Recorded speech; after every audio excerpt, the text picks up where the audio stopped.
When you get a prescription filled, there is often an unseen middleman increasing cost for both you and your pharmacist.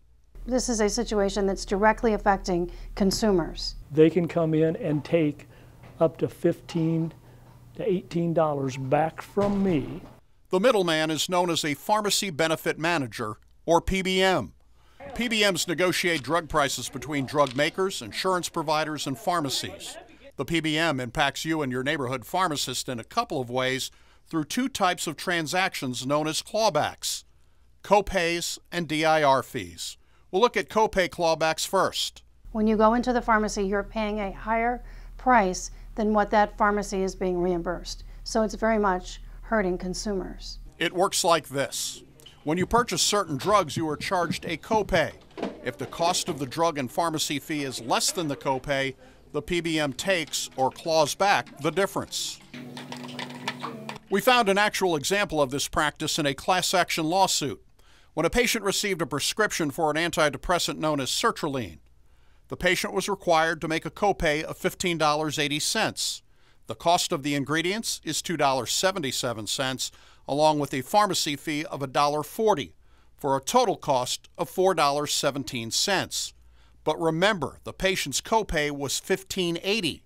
The extra money, $11.63, was clawed back and pocketed by the PBM, listed in the lawsuit as the defendant. It's a small amount, but happens thousands of times every day across the country, allowing PBMs to pocket millions of dollars.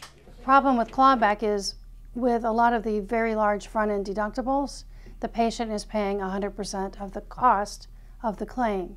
Susan Hayes, a fraud investigator with pharmacy outcomes specialists in Lake Zurich, Illinois, says it's a practice happening all over the country. Whether or not you're in Peoria or Chicago or New York, it's the same problem.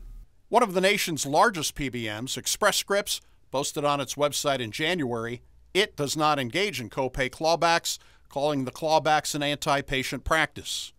Your prescription may actually be cheaper if you pay cash as opposed to using your insurance, a fact your pharmacist may not be able to tell you unless you ask. It's because some PBMs have gag rules prohibiting pharmacists from telling you there is a cheaper alternative. If a pharmacist says, hey, if I adjudicate this claim, it's $50. If you pay me cash, it's $15. That pharmacist could potentially lose its contract with a pharmacy benefit manager. We have several patients that have opted out of different Medicare Part D plans because it's cheaper for them to do just a cash basis. The second type of clawback is called DIR fees and are charged to pharmacists. But it truly is just a way that they can lower the amount that they're paying to the individual pharmacies. PBMs say they charge DIR fees to guarantee pharmacies meet certain standards, like making sure pharmacies sell a certain amount of generic drugs. Dale Coley operates pharmacies in Decatur and Forsyth and tells me those fees can be clawed back from his businesses months after filling a prescription. 90 days after the transaction's complete, they can come in and take up to $15 to $18 back from me. The fees to a pharmacist can be substantial. In this actual example, a pharmacy can be charged by the BPM anywhere from $552 to more than $1,000 a week.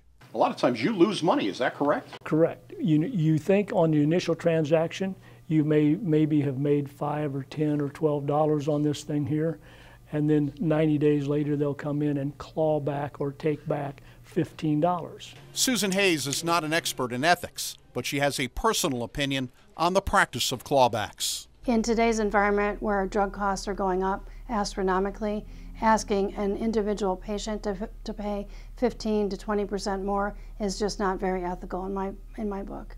Added cost for the consumer and local pharmacist. For the I-Team, Doug Wolfe, WAND News.